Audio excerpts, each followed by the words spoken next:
this is a very tough field. But what I have to say is, from what I've seen, I know that Kenny Flex Wheeler is going to be very tough. He's a former Mr. California, along with Chris Cormier, who's also a former Mr. California winner. We have big Mike Matarazzo from back east somewhere.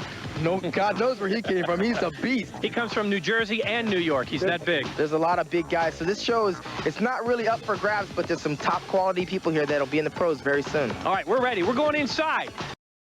Chris Cormier is next. It's Chris Cormier, originally from Palm Springs, now living in Venice. And I just want to say hi to the guys back in Palm Springs. I like Chris Cormier. He's 23. He's got a lot of savvy on the stage, 5'10", 214 pounds, the overall 1990 California champion. Yeah, now Chris is another one of those genetically gifted bodybuilders, and he's just now tapping into his potential. And the good thing is he knows that it's coming. When you're genetically gifted, people want to see you produce magic now. With him, it's going to take a little bit more time to fill out and mature, but he's got the shape and the structure. It's just a matter of time before his number comes up and he's number one. Sean, you were talking earlier about the team of people that you often need to make it. He has Chris Aceto with his diet. He trains with Flex Wheeler, and he also has Gary Stridham working on his team. So those are some strong names. You got to have that support system, but most importantly, you got to believe in yourself. And Chris has proved that over the years. He's been consistent in his placings. He's always been up at the top. And again, he won the California in 1990. And this is the natural next step to take, and that's take on the USA. Look at the Christmas tree in the lower back area. He's in very good condition here tonight. Very graceful and slow, dramatic pose. It's kind I like. I'm similar to that style of posing and a little bit biased. He's very good. Chris Cormier. All right, we will have more from the USA Bodybuilding Championships right after this timeout.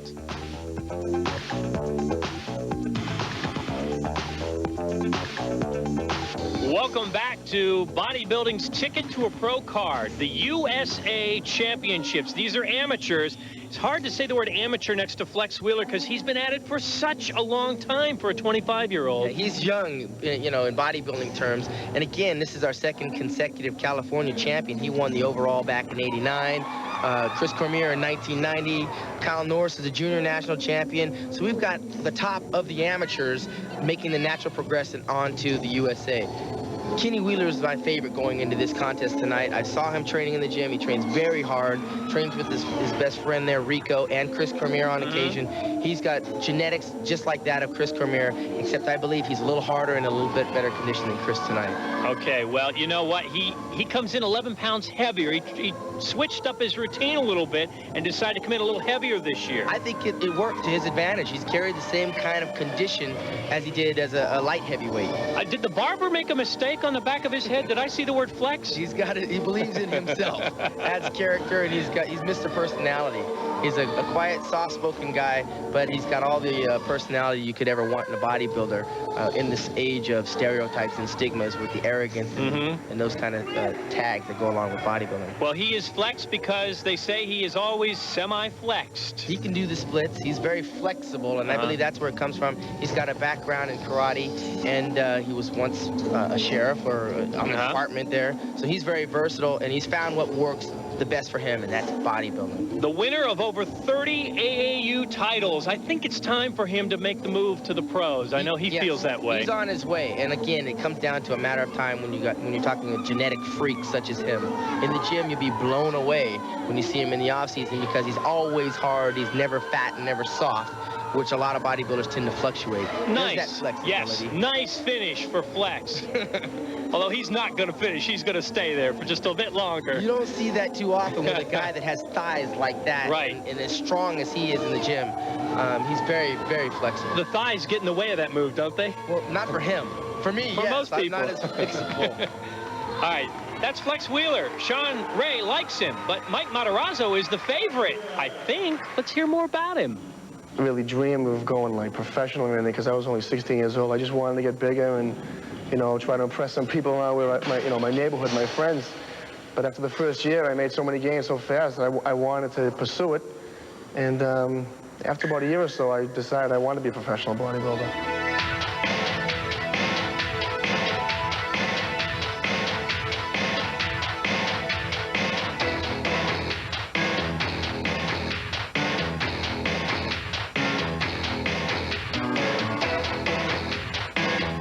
My ultimate goal is to get up there on the stage with all the pros that I idolize and to stand toe-to-toe with them and show them that I can go with the big boys.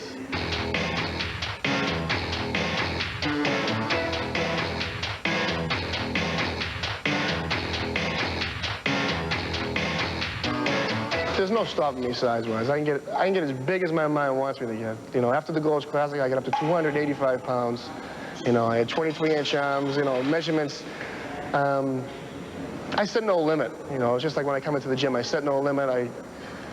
I don't time myself. I don't count the reps. So I'm just going to keep getting bigger and bigger. Every year, I'm just going to keep improving, barring accidents, you know, by the grace of God. And thanks to my parents' genetics, I'm just going to keep going.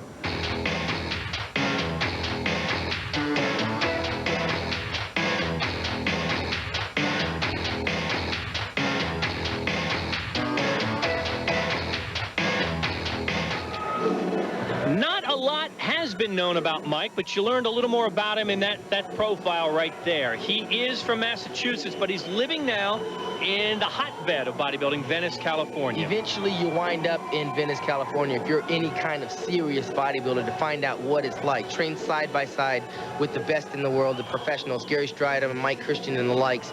And you also trade secrets, and you train on some of the best equipment available. I said I think he's a favorite at this point because he did so well in pre-judging, and when you've got that boost going into the pre-posing, you automatically assume the favorite spot. He's definitely one of the favorites and the biggest guy by far in the contest. And tonight we're going to find out the difference between genetics and freakiness. He's definitely a genetic, gifted bodybuilder, right, but he's got freaky size that some of the other guys are not carrying. Kenny Flex Wheeler, on the other hand, has genetic shape. And we're going to find out what the judges are looking for. Is it the freakiness and the mass and those calves and those arms, or is it the genetic balance of a Flex Wheeler or a Chris Cormier? The judges from show to show will assume a different personality. Yeah, they fluctuate because you got 8 or 9 different opinions. And from show to show, just depends on what the collective minds come to an agreement on. But he's definitely got a lot of genetics and a lot of freakiness, which may favor him in the overall standings. Mike Matarazzo, folks, from Massachusetts, currently living in Venice, and we're going to find out how he stands as we have the awards for the heavyweights, and guess what? The pose down, all coming up next from the USA's. Stay with us.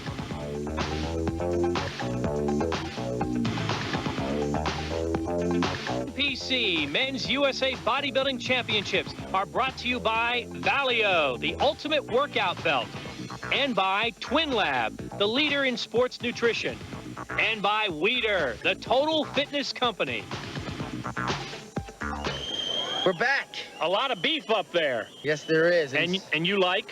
I personally like Kenny Flex Wheeler. I like his symmetry and balance. All right, we'll see about this freakiness you spoke of. They go Kyle Norris 5, Chris Cormier 4, Dean Caputo 3. There's Flex Wheeler number 2, and it is Mike Matarazzo winning the heavyweight division. And just like that, we're going to bring all of our division winners up for comparisons and a pose down. So Mike will just stay where he is on the stage, and we're going to bring up Al Escobar, the bantamweight, Billy Sappho, the lightweight, Bo Matlock, the light heavyweight, and our middleweight champion, Charles Durr, is up there as well. So there you see him. Now, we're going to have the chance to see the pose, or the compulsories here, as we see Mike make his way over to the left side. They're going to go in order. And take us through it. Walk us through it. Again, you see the contrast in the weight classes, and it's relative to the height. You're going from short to kind of tall, and in each height and weight class, they're getting bigger and bigger. And they're being compared on an equal basis from the calves on up to the traps at the top base of the neck. What you're going to find here is that the judges are looking for aggressiveness. They're looking for body part comparisons as far as relativity to size and detail and definition. And then they're going to be taking into account the overall package. And again, we got the contrast between Bo Matlock and Mike Matarazzo and the freakiness size of Matarazzo, because he's huge, and the genetic shape of a Bo Matlock. How can that not be an advantage, though, this quote-unquote freakiness size, when you've got him checking in at what, 231 pounds, and then you've got Al Escobar coming in at 140. Yeah, it's an advantage. And unfortunately for the shorter guys, the lightweights and the bantamweights and the middleweights, they have a tendency to get overlooked when it comes down to the overall, because what you find is guys that are taller and heavier have the same attributes as the guys in the bantamweights and the light heavyweights. And a lot of times, most of us are conditioned to assume that bigger is better, and that weighs to the advantage of the heavyweight and light heavyweight. Charles Durr is holding his own in the middle there, the middleweight, on the back shot for sure. He certainly is. And this is the good reason that they have division winners. Unfortunately, only one person here gets a pro card. And it has a tendency historically to go to the heavyweight guy or the light heavyweight guy. For the lighter guys, the lightweight, bantamweight, middle, they've got to have a knockout punch. All right, they've asked for the pose down, folks. I really like this segment because you get the music blasting and you get these guys kind of showing off a little bit. The ego has to take charge just a bit. The only thing on the line and on their minds right now is that professional card. This is what it's all about. Let's face it, the pose down is your last opportunity to show the judges what you have. And Al Escobar went right over and stood right beside Mike Matarazzo. You can't, this is not a place to be afraid. I mean, you've done the homework. You've gone through the ups and downs of the low carbs and all the training and the aerobics. You got to get aggressive and take what's yours. Do they really chase the guy they think is the favorite? Is that the way it goes? That can be to your advantage and to your detriment, because the guy that's the favorite with the biggest arms or biggest legs can expose yours if yours are not up to par. So sometimes it's better to hold your own ground. All right, here we go. Who do you like? I forgot to ask you that. Matarazzo's freaky size is swaying me towards him. I like Bo Matlock. Okay, let's listen up.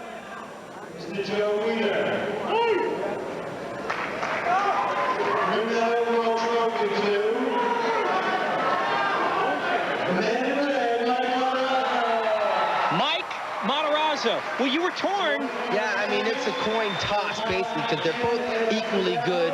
I believe Mike won out on, again, his freaky size, and, you know, it's a coin toss. It's up to the judges. The judges went for muscularity, thickness, just vascularity. He's got it all. He has got it all, and Mike Matarazzo from Massachusetts, now by way of Venice Beach. I got to deal with this guy in the pros. You might just have to see him down the road. He's going to make me eat my words. How about you and I head down to the stage to talk to him? We'll do that right after this timeout. USA Bodybuilding Championship, and I would say the name Mike Matarazzo might not have been #1 on your list before the championships, but guess what? He comes home with the overall. Surprise, surprise. Terrific. Congratulations. Thank you very much. I've worked very hard for this, over a year and a half. I've been training my rear end off for this show, and I think it paid off. Sean, you know what training your rear end off for a show is all about. I certainly do. For a year and a half, you're not originally from California. You actually moved here to train specifically for this show. That's it. Yes, I moved here about 5 months ago to start training for this show. When you were training for this, were you thinking of the competition or just thinking about yourself, exactly what you have to do? I was concentrating on myself. 3 hours of aerobics a day and just nonstop training. But at some point, you realized who your competition was, and they're saying this might have been the best field in years. Yeah, it was very, very tough field. You know, Flex Wheel, I mean, I think he's got no, I've always thought he had an outstanding body. Chris Cormier, Dean Caputo, very tough, but I think I had it over on them on size and hardness tonight. Well, Mike, the most important thing is now you're pro. Yeah. What's next for you on your agenda? Oh, God. You know, this is still sinking into me, but I get dreams of standing next to you on the Olympia stage. All right, Mike, congratulations to you. Thank you. Good job. Yes.